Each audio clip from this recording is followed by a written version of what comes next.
अस्सलाम वालेकुम। आज जो हमने कल तक क्या पढ़ा था, हमने 1935 एक्ट पढ़ा था, गवर्नमेंट ऑफ इंडिया एक्ट 1935। और उसके बाद कौन से चेंजेस हुए, तो क्या ब्रिटिश गवर्नमेंट ने किया, क्यों ब्रिटिश गवर्नमेंट का मूड चेंज हो गया टुवर्ड्स द इंडिया, क्यों वो थोड़ा सा नीचे आ रहा था, क्यों तब तक नहीं मान रहा था, अचानक क्यों गवर्नमेंट ऑफ जो ब्रिटिश गवर्नमेंट थी उसने क्यों वो मूड मैं कह सकता हूं कि चेंज किया है टुवर्ड्स इंडिया। ओके, तो जो इंडिया डिमांड कर रही थी वो नहीं मानते थे, जो वो कहते थे तो इंडिया नहीं मानती थी। तो फिर थोड़ा सा ब्रिटिश गवर्नमेंट क्यों नीचे आ गई, ब्रिटिश गवर्नमेंट ने क्यों थोड़ा सा इकरार किया इंडिया का, क्यों एक्सेप्टेंस होगी।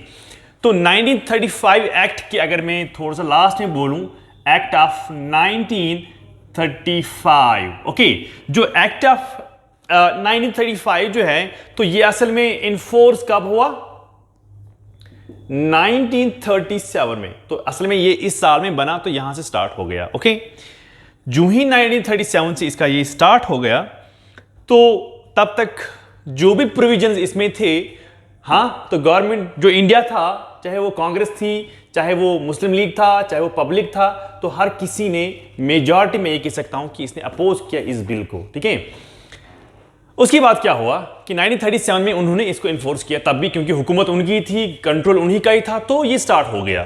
तो लेकिन उसके बाद क्या हुआ कि 1937 के बाद, अगर आपने सुना होगा, 1939 इज द ईयर जहां पर वर्ल्ड वॉर जो है सेकेंड जो है वो चल रहा था, स्टार्ट हो गया। ओके, तो इस वर्ल्ड वॉर ने क्या किया, इस वर्ल्ड वॉर ने यहां पर अगर हम देखते हैं, स्टार्टिंग में अगर हम देखते हैं तो हिटलर की सक्सेस थी, हिटलर की सक्सेस, हिटलर की कामयाबी थी। अगर हिटलर की कामयाबी थी तो किसका नाकामयाब कौन हो गया था इसमें, इसमें हो गया था, you can write, Belgium, Holland, France. ठीक है भाई, बेल्जियम नाकाम हो रहा था, हॉलैंड, फ्रांस, ये सारे दब रहे थे, लेकिन उस टाइम पर स्टार्टिंग में हिटलर की सक्सेस हो रही थी। तो इसी वजह से इसी वर्ल्ड वार सेकेंड की बात है, जो इंग्लैंड है, जो ब्रिटिश है, तो वो उनकी हालत भी खराब हो गई इस वर्ल्ड वार में। जो वर्ल्ड वार सेकेंड चल रहा था, इसमें इस वॉर की वजह से उनकी जो हालत है, इंग्लैंड की जो हालत है वो खराब हो गई। लेकिन इस टाइम पर हिंदुस्तान ने क्या किया, हिंदुस्तान ने पर्टिकुलरली नेहरू एंड गांधी जो हैं, उन्होंने कहा कि हम इसका एडवांटेज नहीं उठाएंगे। जो ब्रिटिश की पोजीशन इस वक्त है वर्ल्ड वार सेकेंड की, जो उसकी इंपैक्ट, इसके इंपैक्ट की वजह से इंग्लैंड जो है या ब्रिटेन जो है उसकी हालत खराब है। तो बोथ यहां पर मैं लिख सकता हूं, बोथ नेहरू एंड गांधी क्या किया, उन दोनों ने क्या किया, उन्होंने कहा कि नहीं, हम इसका फायदा नहीं उठाएंगे, यानी हम जो इसकी जो इस वक्त पोजीशन है हम उसका फायदा नहीं उठाएंगे। Both Nehru and Gandhi, both the two persons, इन लोगों ने क्या किया, उन्होंने कहा कि they strongly oppose the idea of taking advantage, strongly oppose taking the advantage. किसकी advantage, the position, advantage of the position of Britain. जो उस वक्त इसकी हालत खराब थी, उस पोजीशन का हम फायदा नहीं उठाएंगे। तो फिर क्या किया गवर्नमेंट ने, क्या किया या कांग्रेस ने क्या किया, कांग्रेस जो है वो रेडी था to compromise on interim government. यहां पर मैं लिखता हूं, कांग्रेस वॉज रेडी, कांग्रेस जो है ये रेडी था, किस चीज के लिए रेडी था, ये था ready for interim government. Interim government जो हम यहां पर लोकल गवर्नमेंट बनाएंगे वार के टाइम पर, उसके लिए कांग्रेस क्या थी, कंप्रोमाइज करने के लिए तैयार थी। लेकिन ब्रिटेन जो है इस चीज के लिए, इस इंटरिम गवर्नमेंट के लिए तैयार नहीं थी। लेकिन Britain was not ready, Britain was not ready for what, for interim government during during war के टाइम पर क्या था कि वॉर के टाइम पर ब्रिटिश गवर्नमेंट जो थी वो इस इंटरिम गवर्नमेंट जो डिमांड कर रही थी, जो कंप्रोमाइज के लिए तैयार थी इंडिया, या कांग्रेस में कह सकता हूं कि वो तैयार थी कंप्रोमाइज करने के लिए कि इंटरिम गवर्नमेंट होनी चाहिए, लेकिन ब्रिटिश गवर्नमेंट इसके लिए तैयार नहीं थी वॉर के टाइम पर।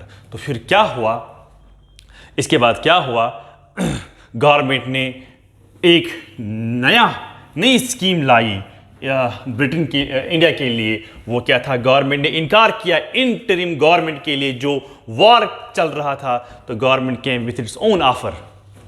Government came with its own offer. याद रखना, गवर्नमेंट जो है उसने अपना ऑफर लाया, उस ऑफर को हम क्या कहते हैं, अगस्त ऑफर। अगस्त ऑफर, इंटरिम गवर्नमेंट को देने के लिए इनकार किया तो अपना ऑफर लेके आई, उस ऑफर को हम क्या कहते हैं, उस ऑफर को हम क्या कहते हैं, अगस्त ऑफर। अब अगस्त ऑफर में क्या प्रोविजंस थे, ठीक है, और ये किसने अनाउंस किया था, ये किसने अनाउंस किया था, लॉर्ड लिनलिथगो। लॉर्ड लिनलिथगो जो हैं इन्होंने ही अनाउंस किया अगस्त ऑफर। कब किया अगस्त ऑफर, 8 तारीख को, लेकिन ईयर इज 1940, 1940 में 8 अगस्त को, अगस्त तो इसलिए कहते हैं क्योंकि अगस्त में आया, अगस्त में ऑफर आया तो 8 अगस्त ही है, तो ईयर इज 1940। इसी ईयर में ऑफर आया, किसके लिए ऑफर आया, इंडिया के लिए ऑफर आया, कांग्रेस के लिए ऑफर आया, इंडियन पब्लिक के लिए ऑफर आया। तो इस ऑफर में क्या था, गवर्नमेंट क्या बोल रही थी कि हम क्या देंगे इंडिया को, तो इसमें हम प्रोविजंस देखेंगे कि इसमें प्रोविजंस क्या क्या थे। सबसे पहला प्रोविजन जो है, repeated offer of dominion status.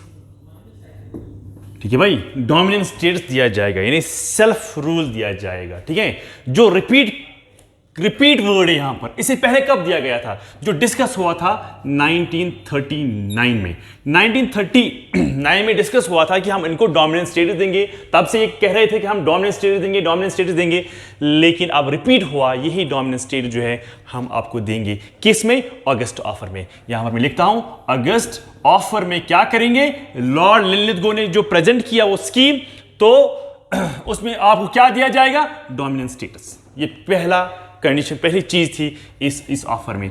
Number 2 जो ऑफर है वो क्या है, वो ये था कि इंडियंस जो है दे विल फ्रेम कॉन्स्टिट्यूशन। क्या करेंगे, frame, Indians will frame constitution. Hindustan के ही लोग कॉन्स्टिट्यूशन बनाएंगे, लेकिन but what, but after war, जब जंग खत्म हो जाएगी उसके बाद आप क्या करेंगे, आपको ही बोला जाएगा कि आप ही क्या बनाएंगे, आप ही कॉन्स्टिट्यूशन बनाएंगे। ठीक है भाई, ठीक है, मगर कब, वॉर के बाद। ठीक है, इसके अलावा क्या है, थर्ड, जो वाइसराय है, वाइसराय वाज अथॉराइज्ड, इसको पावर दिया गया है, वाइसराय को और पावर दिए गए थे। किस चीज के लिए पावर दिए गए थे वाइसराय को, वाइसराय को पावर दिए गए थे कि आप इनवाइट कर सकते हो new representatives, to invite new representatives. ठीक है भाई, रिप्रेजेंटेटिव्स आप नए इनवाइट कर सकते हो। किस चीज के लिए नए रिप्रेजेंटेटिव्स आप इनवाइट कर सकते हो, to join the executive council. याद रखना, to join the executive council. ठीक है भाई, नए रिप्रेजेंटेटिव्स कहां के होंगे, वो यहां के ही होंगे, उन्हीं को ही रिप्रेजेंटेशन मिलेगी, और किसमें मिलेगी, एग्जीक्यूटिव काउंसिल में उनका शुमार किया जाएगा या ऐड किया जाएगा या मेंबर बना सकते हैं। ओके, उसके बाद क्या हुआ, fourth, a war advisory council. हर कोई पॉइंट बहुत ही इंपॉर्टेंट है कि एक वॉर एडवाइजरी काउंसिल भी बनाया जाएगा जिसमें रिप्रेजेंटेटिव्स ब्रिटिश इंडिया के होंगे और इंडियन स्टेट्स के होंगे। क्या इसमें क्या होंगे? Representatives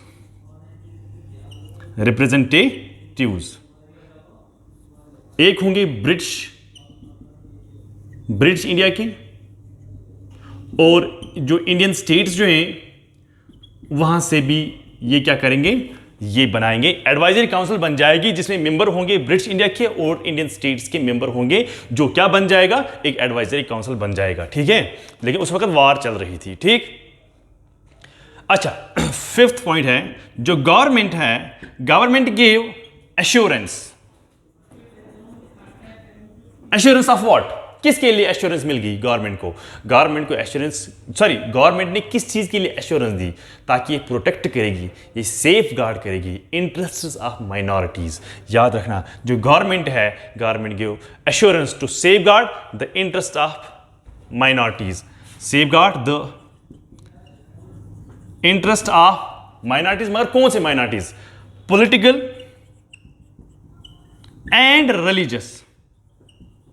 religious minorities.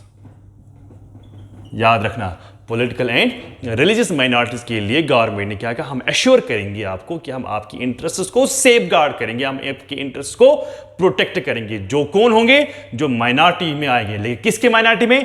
पॉलिटिकल और रिलीजियस माइनॉरिटी में जो आएंगे उनके लिए जो इंटरेस्ट होंगे वो हम सेफ गार्ड करेंगे, वो हम प्रोटेक्ट करेंगे। ठीक है, तो ये चीजें इसमें आई हैं। और इसके अलावा क्या है? सिक्स्थ पॉइंट क्या है?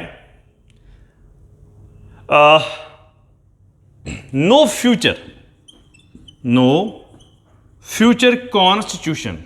कोई भी, जब भी हम कोई कॉन्स्टिट्यूशन बनाएंगे, कोई भी कॉन्स्टिट्यूशन हम अडॉप्ट नहीं करेंगे without the consent of minorities. No future constitution can be adopted.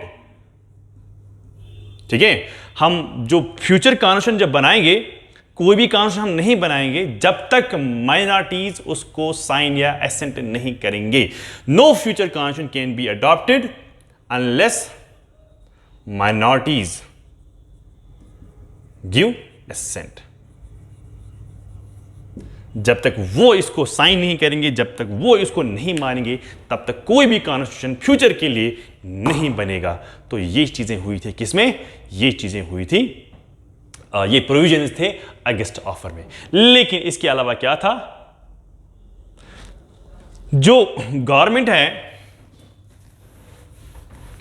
Government did not decide, government ने डिसाइड नहीं किया था कि हम ट्रांसफर करेंगे पावर्स टू इंडिया। अभी गवर्नमेंट ने डिसाइड नहीं किया था कि हम क्या करेंगे, हम पावर्स को क्या करेंगे? ट्रांसफर करेंगे। To whom? To India. तो यहां पर हम लिख सकते हैं government decided not to transfer, government decided not to transfer what? Powers to India. यानी गवर्नमेंट अभी डिसाइड नहीं किया है कि हम क्या करेंगे, यानी उन्हें डिसाइड क्या किया है कि हम अभी, डिसाइड तो हो गया है लेकिन क्या डिसाइड हुआ कि हम अभी ट्रांसफर नहीं करेंगे पावर्स। किसको ट्रांसफर नहीं करेंगे पावर्स? इंडिया को हम ट्रांसफर पावर नहीं करेंगे। तो इसी वजह से जब इन लोगों ने कहा कि हमने डिसाइड किया है कि अभी हम ट्रांसफर नहीं कर सकते हैं, ट्रांसफर दो वजह से नहीं कर रहे थे, क्योंकि एक तो ये सोच रहे थे कि अभी ये तो कर नहीं सकते हैं इंडिया, दूसरा ये था कि खुद ब्रिटिश इन्वॉल्व थी वार में, तो कैसे ये चीज़ें हो जाएंगी जब वो वार में वहाँ से यहाँ से किसी को ट्रांसफ़र करेगी पावर्स। तो गवर्नमेंट ने यही डिसाइड किया कि पावर्स को ट्रांसफ़र नहीं किया जाएगा। जब पावर को ट्रांसफ़र नहीं किया जाएगा, that is why all political parties जो हैं उन्होंने क्या किया, उन्होंने रिजेक्टेड अगस्त ऑफर को। जितने भी यहां पर पॉलिटिकल पार्टीज हैं, इन पॉलिटिकल पार्टीज ने क्या किया, इन्होंने इसको रिजेक्ट किया। याद रखना, नहीं माना। तो इसीलिए जो नेहरू है उन्होंने क्या कहा था, जो जवाहरलाल नेहरू हैं, JL नेहरू जो हैं, उन्होंने क्या कहा इस अगस्त ऑफर के बारे में? उन्होंने कहा कि जो ये अगस्त ऑफर जो है ये असल में है क्या। उन्होंने कहा कि डोमिनेंट स्टेट्स कॉन्सेप्ट जो है, जो ये अगस्त ऑफर दे रहा था डोमिनेंट स्टेट्स, ये क्या है, ये डेड है। क्या है? डेड। डेड मतलब मरा हुआ, dead as a door nail. याद रखना, उसने कहा कि dead as a door nail. ठीक है भाई, जो उन्होंने हमें क्या दिया, डोमिनेंट स्टेट्स जो दे रहे थे, सेल्फ गवर्निंग जो दे रहे थे, असल में कुछ नहीं था, वो मर्दा हुआ था, dead as a door nail. ये किसने कहा था? ये जवाहरलाल नेहरू ने कहा था। किस में कहा था? ये भी क्वेश्चन आता है। अगस्त ऑफर में कहा था, लेकिन किसके रिलेटेड कहा? अगस्त ऑफर में जो डोमिनेंट स्टेट्स जो दे रहे थे उसके रिलेटेड जवाहरलाल नेहरू ने क्या कहा कि it's a dead as a door nail. Okay, अच्छा फिर क्या हुआ? 40 में ये आया था अगस्त ऑफर, लेकिन 1941 में क्या हुआ? 1941 में क्या हुआ कि वाइसराय एग्जीक्यूटिव काउंसिल जो है वो इनलार्ज हो गई। वाइसराय एग्जीक्यूटिव काउंसिल जो है, वाइसराय एग्जीक्यूटिव काउंसिल जो है, it was what? Was enlarged. ठीक है, तो इनलार्ज किया, बढ़ाया, मेंबर्स बढ़ाए। कितने? 8 आउट ऑफ 12, यानी 8 जो होंगे वो इंडियन होंगे। कितने? 12 में से 8 जो होंगे वो क्या होंगे? इंडिया। ठीक है, इंडियन होंगे। मगर जो ब्रिटिश है, उन लोगों ने क्या किया? उन लोगों ने ब्रिटिश टुक 8 तो इंडियंस को मिले, 4 तो किनको मिले? ब्रिटिश को, but British took the charge of 3 चीजों का चार्ज ब्रिटिश ने ले लिया। वो आप बताएं कि आप उसमें क्या है। शाबाश। नंबर 1, सबसे पहला क्या है कि ब्रिटिश ने कौन सा क्या क्या ले लिया? सबसे पहले डिफेंस, सेकंड है finance, and third is home affairs. ठीक है भाई, ये 3 चीजें हैं। इस वक्त अगर इनको ज्यादा मेंबर दिए गए थे इंडिया को, आउट ऑफ 12 8 आर इंडियंस, लेकिन ब्रिटिश ने कंट्रोल में क्या रखा? अपने हाथ में क्या रखा? Defence, finance and home affairs. Okay, तो ये चीजें जो हैं, ये चीजें हुई थी इसमें। लेकिन याद रखना एक चीज और हुई थी इसके बाद, नेशनल डिफेंस काउंसिल, ये भी बनाई गई थी। यानी नेशनल डिफेंस काउंसिल जो है ये भी बनाई गई थी with purely with advisory function. इसको क्या था करना था? एडवाइजरी फंक्शन, यानी किसी और के काम के लिए नहीं, प्योरली व्हाट? एडवाइजरी फंक्शन के लिए हमने क्या किया? हमने इंडियन नेशनल डिफेंस काउंसिल हमने यहां पर बनाया। ठीक है, ये 1941 की बात की उसके बारे में बात है। ओके, अच्छा, ये वो ऑफर था जब इस ऑफर, चलो ठीक है, रिजेक्ट हुआ, यहां के लोगों ने, यहां के कांग्रेस ने नहीं माना, यहां के गवर्नमेंट ने नहीं माना, लेकिन अगस्त ऑफर जो है ये वो है कि पहली बार इनको राइट मिला टू फ्रेम द कॉन्स्टिट्यूशन। क्यों? उन्होंने कहा कि Indians will adopt constitution but after the war. पहली बार इनको कहा गया था कि आप कॉन्स्टिट्यूशन बना सकते हो लेकिन जंग के बाद। सो यहां पर मैं लिख सकता हूं, you can add here one more point, for the first time the inherent right of framing constitution was given। पहली बार इनको क्या मिला? इनहेरेंट राइट मिला कि आप क्या कर सकते हो? आप अपना कॉन्स्टिट्यूशन बना सकते हो। आप ही बनाओगे, अपने लिए ही बनाओगे, हमारा कोई इंटरफेयर नहीं रहेगा। लेकिन वॉर के बाद, लेकिन मैं ये कहता हूं कि ये पहली बार था कि इस ऑफर में हक मिला हिंदुस्तानियों को कि आप अपना कॉन्स्टिट्यूशन बना सकते हो। सो ये था इसके बारे में। तो ये फेल होगी, ठीक है। अब जब ये फेल होगी तो अब क्या हो जाएगा? ठीक है, देखो, जब कोई चीज गवर्नमेंट करती है, पब्लिक इसको नहीं मानती है, तो फिर क्या करेगी? तो पब्लिक पावरफुल होती है, गवर्नमेंट अगर कितना भी पावरफुल होगी, कितना भी करेगी, कितना भी किसी पॉलिसी को चलाएगी, अगर पब्लिक उसके खिलाफ हो जाते और कंटिन्यूसली खिलाफ वर्जी करते हैं, फिर गवर्नमेंट को प्लान बदलना पड़ता है। तो गवर्नमेंट ने सेम किया यहाँ पर। उसने उसके बाद अगस्त ऑफर के बाद उसने क्या किया, उसने क्रिप्स प्रपोजल्स भेजा। क्या भेजा? Cripps proposal. तो आप जानते हैं जो पहले 2 साल वॉर के थे वो बहुत ही खतरनाक थे। तो हम यहां पर यही लिखते हैं, फर्स्ट 2 years ऑफ वॉर जो हैं वो ठीक नहीं थे। ठीक है, मोस्ट, मैं कहता हूं कि most disasters for Britain, most disasters. यहां पर मैं लिख सकता हूं फर्स्ट 2 years जो हैं, फर्स्ट 2 years ऑफ वॉर, जो पहले 2 साल जो वॉर के थे वो मोस्ट डिजास्टर्स थे। क्या थे? Most disasters.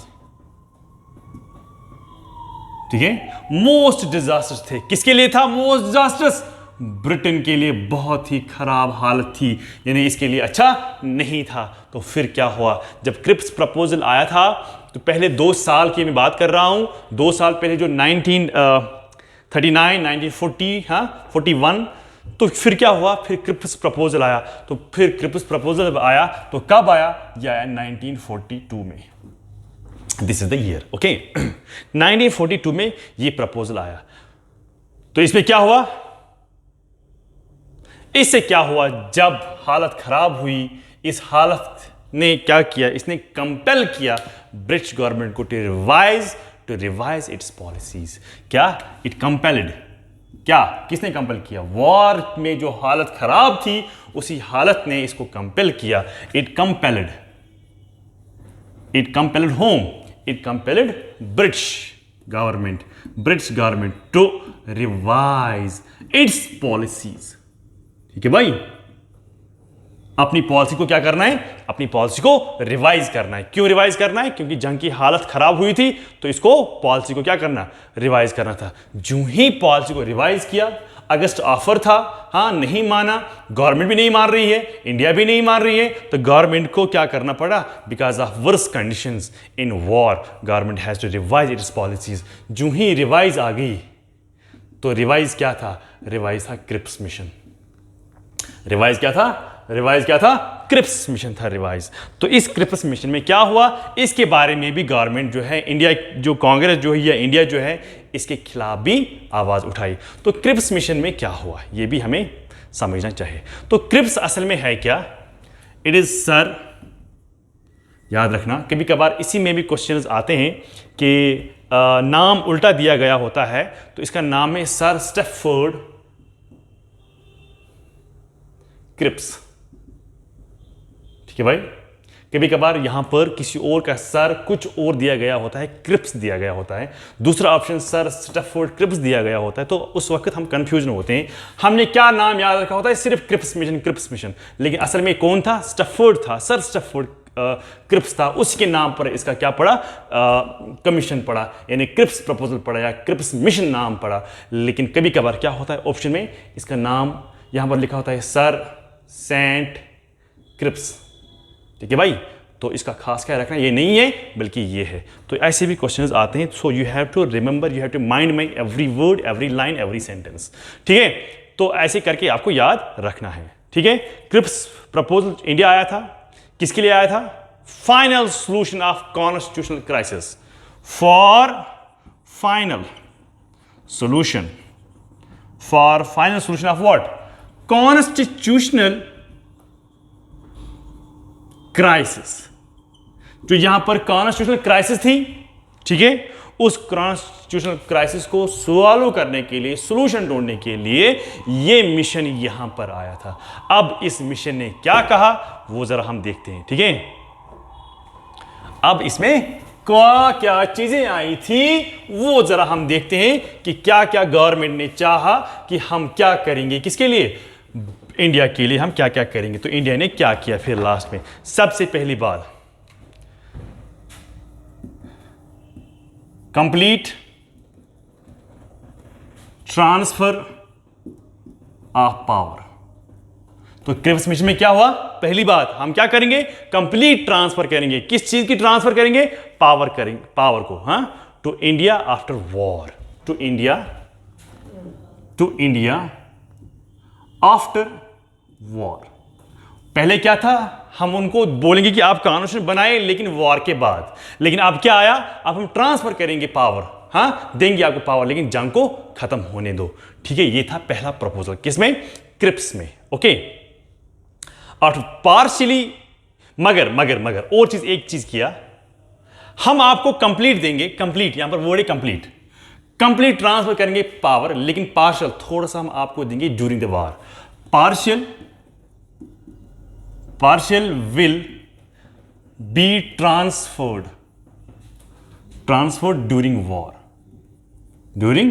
वॉर। थोड़ा सा हम क्या करेंगे, थोड़ा सा उस ट्रांसफर का हम क्या करेंगे, जो कंप्लीट आपको मिलेगा, लेकिन वो मिलेगा जंग के बाद, लेकिन जंग के दौरान भी हम क्या करेंगे, आपको थोड़ा सा हम आपको पहले ही ट्रांसफर करेंगे। ओके, तो जब पहले ही थोड़ा सा आप ट्रांसफर करेंगे, लेकिन इसके बदले में आपको भी कुछ देना है। In return British want India should support them, India should help them in war. In return क्या था, इन रिटर्न वो क्या चाहते थे, वापसी में वो क्या चाहते थे कि इंडिया शुड सपोर्ट देम। क्या इंडिया क्या था, रिटर्न में क्या था, India should support them in war.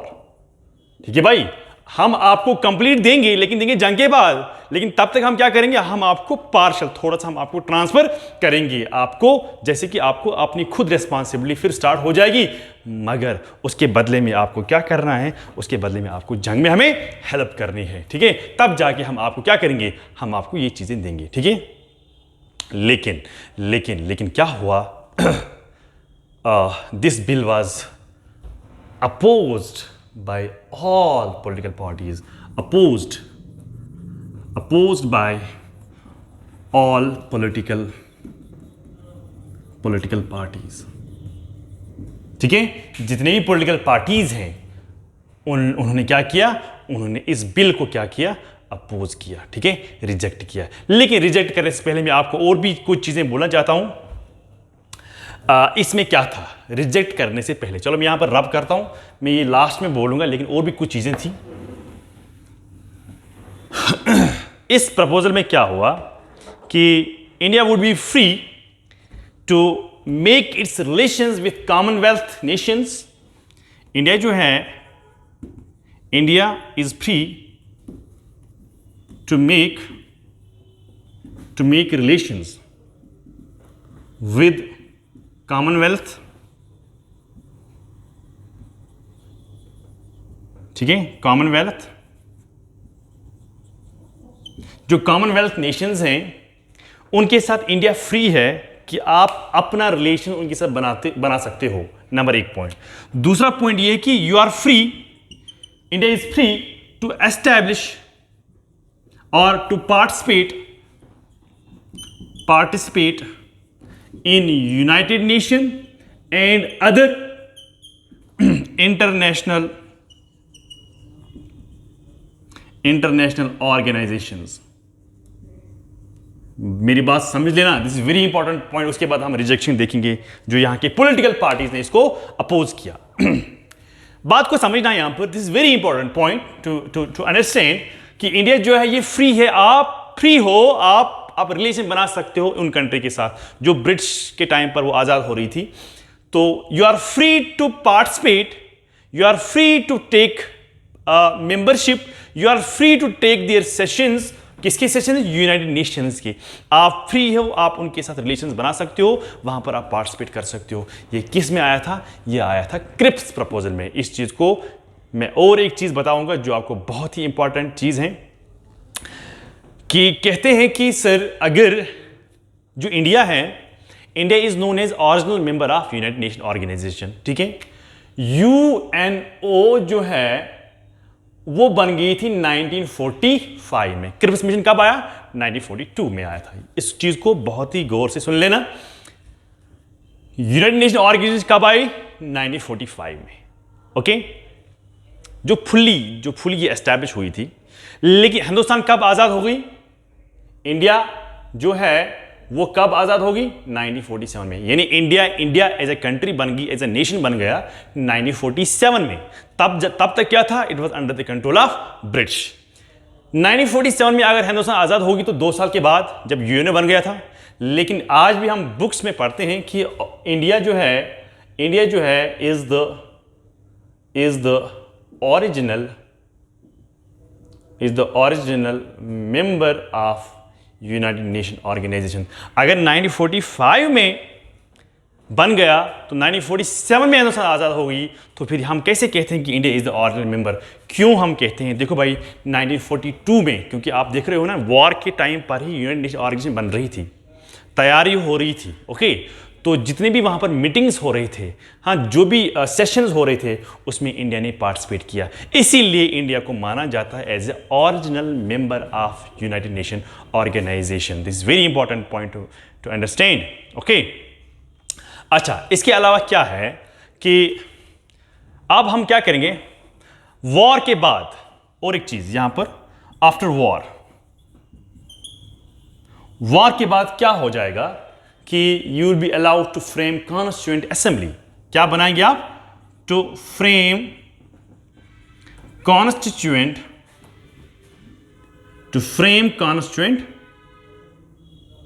Assembly. आपको क्या किया जाएगा कि वॉर के बाद, जंग के बाद, after war, you are allowed to frame what? You are allowed to frame constituent assembly. ठीक है, जब कॉन्स्टिट्यूएंट असेंबली बनेगी वही करेगी फ्रेम न्यू कॉन्स्टिट्यूशन, वही फ्रेम करेगी न्यू कॉन्स्टिट्यूशन। याद रखना कि जब वॉर खत्म हो जाएगी, आपको बोला जाएगा कि आप कॉन्स्टिट्यूशन असेंबली बनाओ। जो ही आप कॉन्स्टिट्यूशन असेंबली बनाएंगे तो आप अपना ही कॉन्स्टिट्यूशन, नया कॉन्स्टिट्यूशन बनाएंगे हिंदुस्तान के लिए। ठीक है भाई, तो ये चीज़ें थी इसमें। लेकिन और एक चीज़ है, जो ये कॉन्स्टिट्यूशन असेंबली होगी, इसके बारे में थोड़ा सा हम डिस्कस करेंगे, उसके बाद हम आगे जाएंगे। जो ये कॉन्स्टिट्यूएंट असेंबली जो है, याद रखना कि जो ये कॉन्स्टिट्यूएंट असेंबली जो है, ये कैसे बन जाएगी? कॉन्स्टिट्यूएंट असेंबली जो है,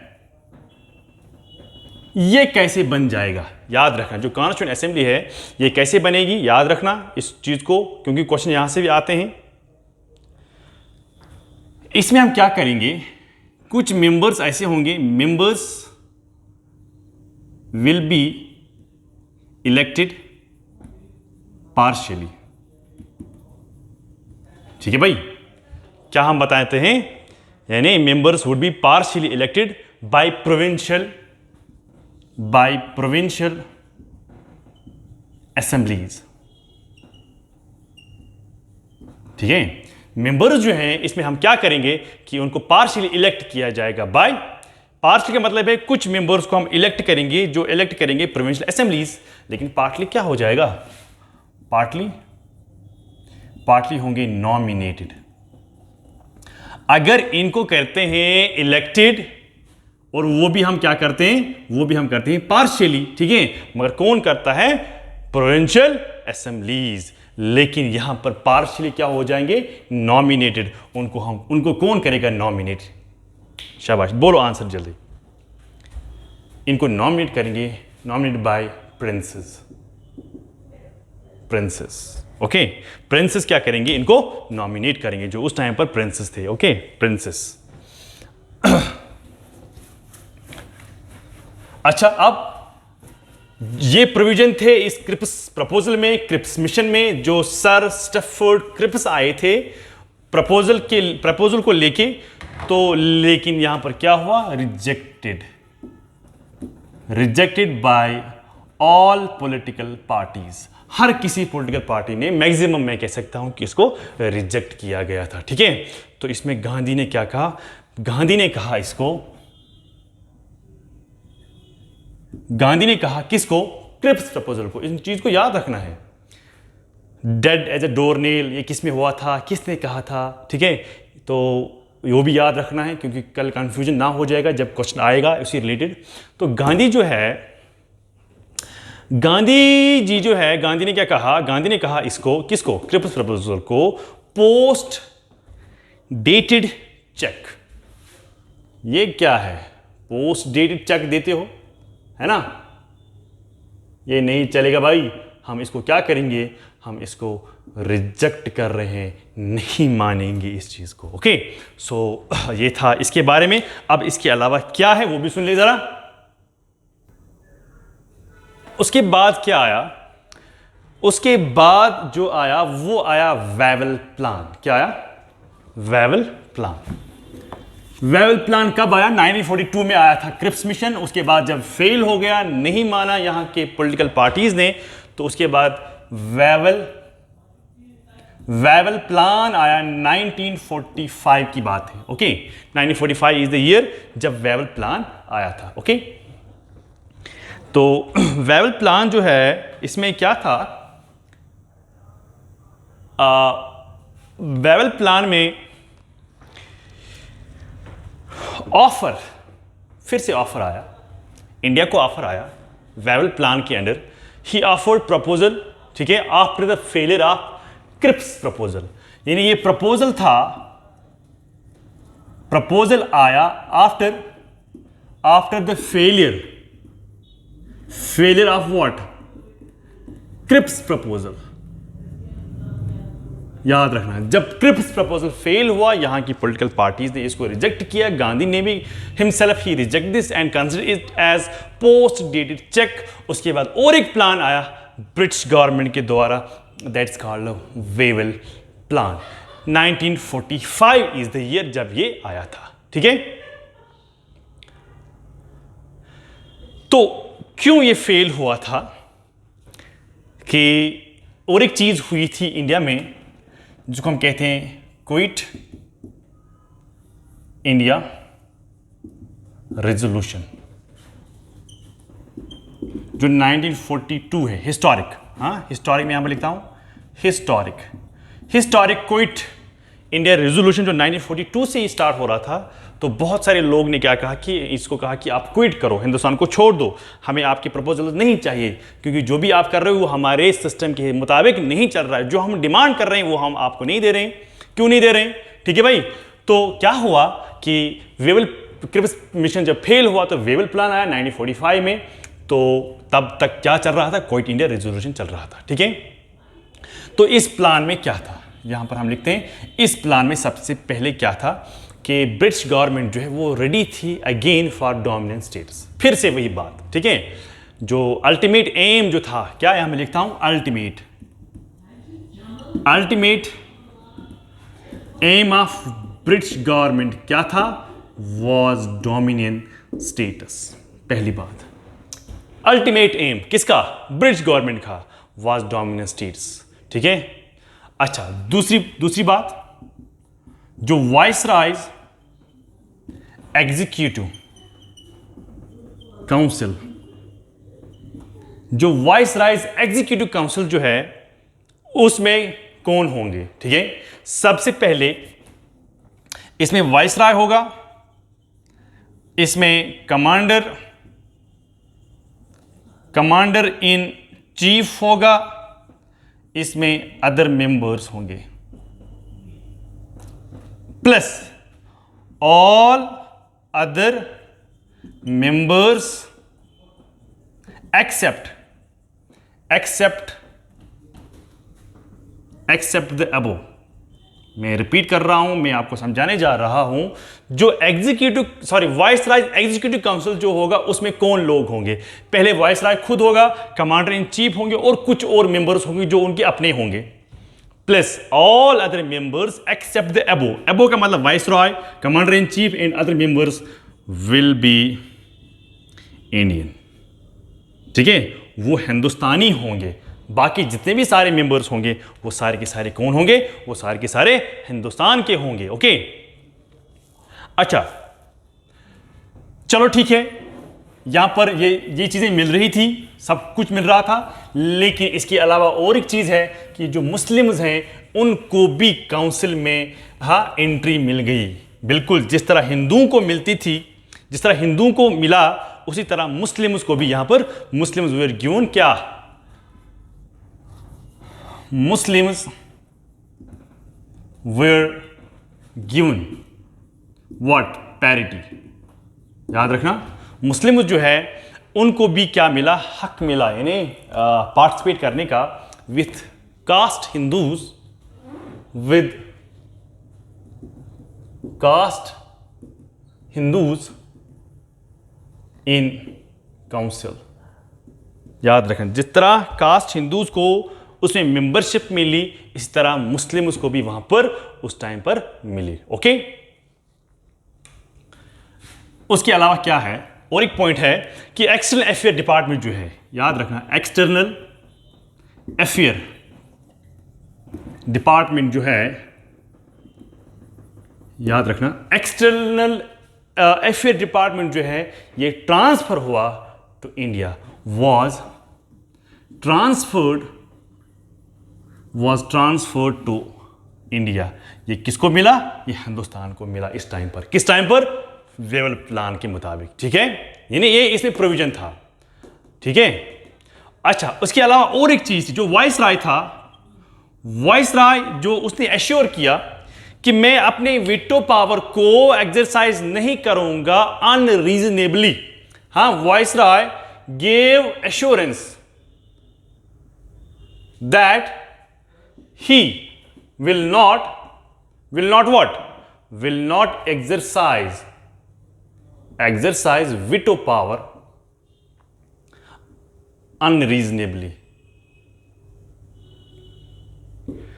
किसी भी वजह के बगैर जब तक मैं आप प्रूव नहीं करूंगा कि मैं क्यों वीटो पावर यूज कर रहा हूं, पहले मैं रीजन बोलूंगा, अनरीजनेबली मैं आपको ये उस टाइम पर मैं अपना वीटो पावर एक्सरसाइज नहीं करूंगा। जब तक मैं रीजन ना बोलूंगा, जब तक मैं वो रीजन प्रूव नहीं करूंगा, तब तक मेरा वीटो पावर नहीं चलेगा, मैं एक्सरसाइज नहीं करूंगा। विदाउट रीजन में एक्सरसाइज नहीं कर सकता हूं। तो फाइनली क्या हुआ, वाइसराय ने क्या किया, उसने मीटिंग बुलाई, शिमला में मीटिंग बुलाई, इंडियन लीडर्स की मीटिंग हुई थी। याद रखना, वाइसराय ने क्या किया, कन्वीन की conference of Indian leaders. Viceroy convened conference, viceroy ने क्या किया, कॉन्फ्रेंस बुलाई, किनकी, ऑफ इंडियन लीडर्स। कहां पर, एट शिमला। ठीक है भाई, वाइसराय ने क्या किया, कॉन्फ्रेंस बुलाई, कहां पर बुलाई, शिमला में बुलाई, किनकी बुलाई, इंडियन लीडर्स की बुलाई। ठीक है, लेकिन ये कहां से कहां तक कॉन्फ्रेंस थी, 25 जून से लेके, याद रखना, 14 जुलाई तक, 14 जुलाई तक, 25 जून से लेके 14 जुलाई तक एक कॉन्फ्रेंस रही। फिर इस कॉन्फ्रेंस में क्या हुआ वो भी हमें समझना है। ये बात जो वहां पर हुई वो फेल हो गई। क्यों फेल हो गई भाई, टॉक फेल्ड। क्यों फेल होगी, इंडिया जो है, इंडिया डिमांड कर रहा था यूनाइटेड इंडिया, और पाकिस्तान जो है यानी मुस्लिम लीग जो है, मुस्लिम लीग ने क्या किया, उसने डिमांड की for what we call as Pakistan. India क्या डिमांड कर रही थी, इंडिया डिमांड कर रही थी यूनाइटेड इंडिया, अखंड भारत जिसको आप आज बोलते हो। ठीक है, पूरा जो है एक ही हिंदुस्तान रहेगा। लेकिन मुस्लिम लीग ने उस टाइम पर क्या डिमांड की, पाकिस्तान की डिमांड की। इसलिए जो वेवल प्लान है ये ख़त्म हो गया। तो उसके बाद आ रहा है एक और चीज़ जिसको हम कहते हैं कैबिनेट मिशन। तो कैबिनेट मिशन के बारे में आगे पढ़ेंगे इंशाल्लाह, वो हमारे नेक्स्ट क्लास में होगी। तो आज का जो था वो इतना ही था। तो thank you very much, thanks a lot, thank you and bye bye.